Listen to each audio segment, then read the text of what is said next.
A noite de 4 de janeiro de 1656 estava particularmente traiçoeira nos baixos das Bahamas. O céu denso e carregado escondia qualquer vestígio da lua, mergulhando o oceano em completa escuridão. As águas rasas da região, conhecida por sua imprevisibilidade e perigos ocultos, se tornavam ainda mais ameaçador à medida que uma tempestade se aproximava no horizonte.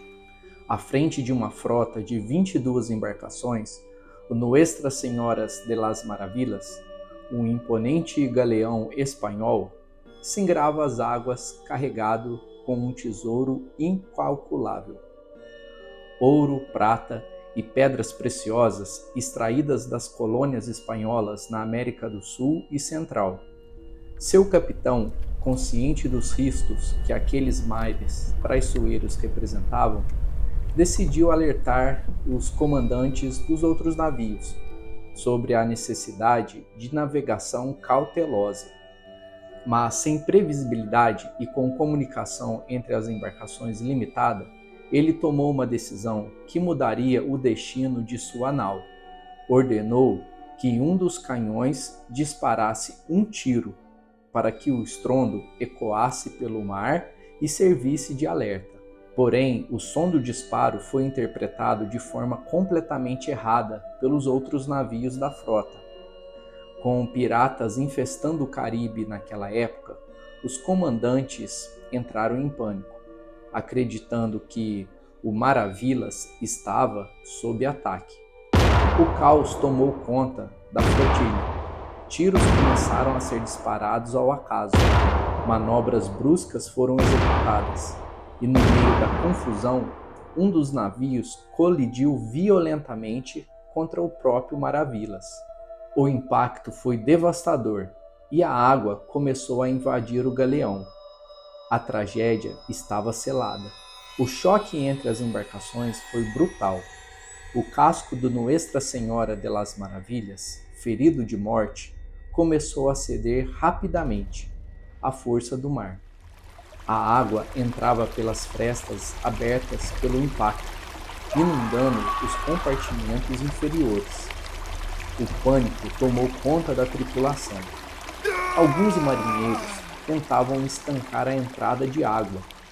Outros corriam desesperados para os botes salva-vidas, enquanto alguns simplesmente se jogavam no oceano, mesmo sabendo que os tubarões rondavam a área. O capitão, sabendo que o navio não resistiria por muito tempo, tomou uma última decisão desesperada. Ordenou que o galeão fosse levado para as águas mais rasas. A intenção era clara: se a nau afundasse ali, o resgate da preciosa carga poderia ser feito com mais facilidade no futuro. Mas o mar tinha outros planos. A tempestade que se aproximava tornou a manobra impossível. Ondas furiosas começaram a açoitar a embarcação, jogando-a de um lado para o outro.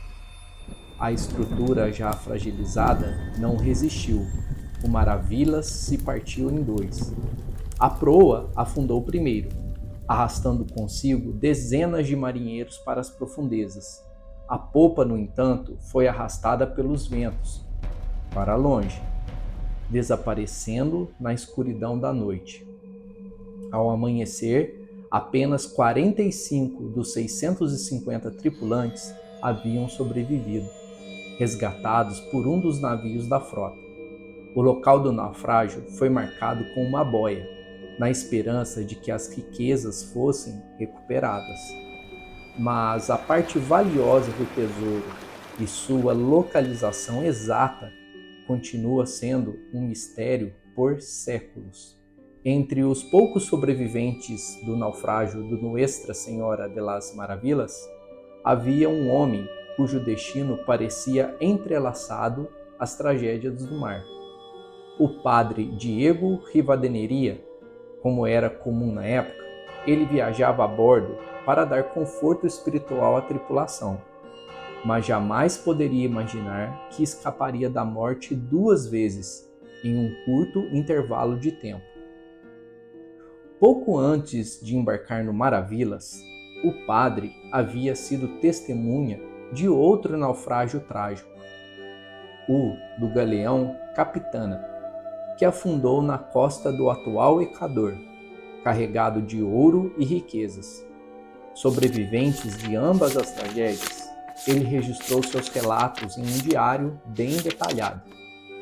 Esse documento ficaria esquecido por séculos, até ser redescoberto nos Arquivos Gerais das Índias, em Sevilha, cerca de 300 anos depois.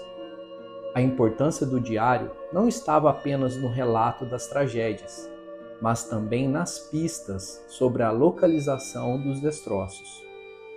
Foi graças a essas anotações que, séculos depois, o Capitana pôde ser encontrado. Mas o mesmo não aconteceu com o Maravilhas. Sua popa carregada com as maiores riquezas do galeão parecia ter desaparecido sem deixar rastros, tornando-se um dos mais intrigantes mistérios marítimos da história. Após o naufrágio, os espanhóis não desistiram de recuperar a fortuna submersa. Durante 4 décadas, isso mesmo, 40 anos, mergulhadores e exploradores foram enviados ao local do desastre para resgatar o que pudesse. Utilizando métodos rudimentares, como sinos de mergulhos e escravos mergulhadores, conseguiram recuperar uma parte da carga. No entanto, a popa do Maravilhas, onde se acreditava estar a maior parte do tesouro, nunca foi encontrada. Com o decorrer do tempo, as coordenadas do naufrágio foram esquecidas e o Maravilhas foi engolido pela história. Somente 3 séculos depois, no início da década de 1970, que seu rastro ressurgiu. Pescadores da região, ao puxarem suas redes, encontraram presas um canhão antigo. Intrigados, mergulhadores descobriram destroços enterrados sob a areia, pedaços de madeira apodrecida, objetos de ferro corroído e garrafas de vidro. Eles haviam encontrado a proa do galeão perdido.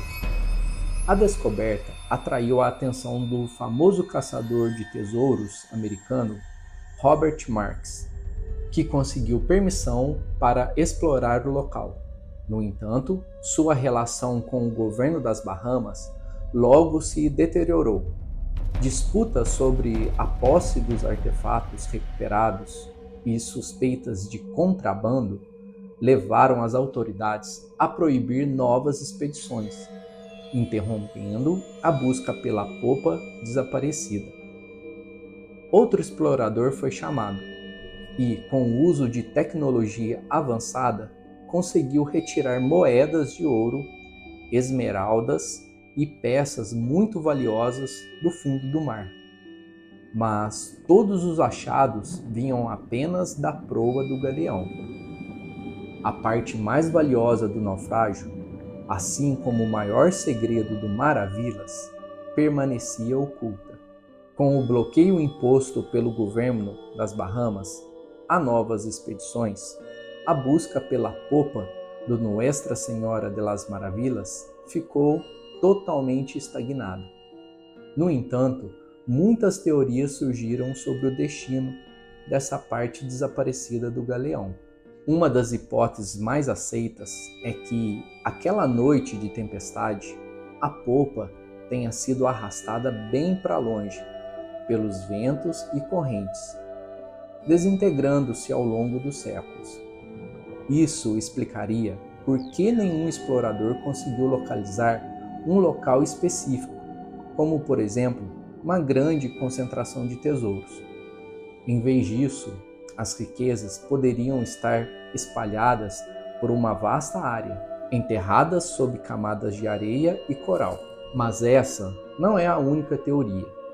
No início da década de 1990, pescadores descobriram uma lancha moderna, naufragadas a poucos quilômetros do local, onde a proa do Maravilhas foi encontrada. Dentro dela havia objetos retirados do galeão espanhol, levantando suspeitas de que saqueadores clandestinos haviam localizado a popa e retirado parte de sua fortuna, sem revelar a real localização. Seja como for, o fato é que bilhões em ouro, prata e esmeraldas continuam desaparecidos, incluindo a lendária estátua de ouro maciço de Nossa Senhora com o menino Jesus. E com as restrições governamentais e o mistério que envolve o local, talvez o maior tesouro já perdido dos mares do Caribe continue esperando por um explorador sortudo, ou por mais um capítulo dessa história fascinante. A busca pelo tesouro perdido do Maravilhas continua, mas a cada ano que se passa, as chances de encontrá-lo diminuem. O governo da Bahamas já proibiu novas expedições na região e, sem autorização oficial, caçadores de tesouros não podem explorar livremente o local. Mas e você? Acredita que o ouro ainda está lá, esperando para ser descoberto? Ou você acha que já foi secretamente saqueado e nunca saberemos a verdade? Deixe aqui embaixo o seu comentário e compartilhe sua teoria. E não se esqueça de se inscrever aqui no canal Odisseia e Mistérios para mais histórias de mistérios e tesouros perdidos. E se quiser continuar essa jornada, tem outro vídeo já te esperando aqui, agora mesmo. O náufrago que virou atração de circo e inspirou a incrível jornada de Robinson Crusoe. Uma história real e surpreendente. Clique e embarque em mais uma odisseia pelos segredos do mundo. Até mais! Obrigado por assistir ao vídeo até o final e junte-se a nós para mais odisseias e mistérios, onde exploramos fatos fascinantes e histórias incríveis. Até a próxima descoberta!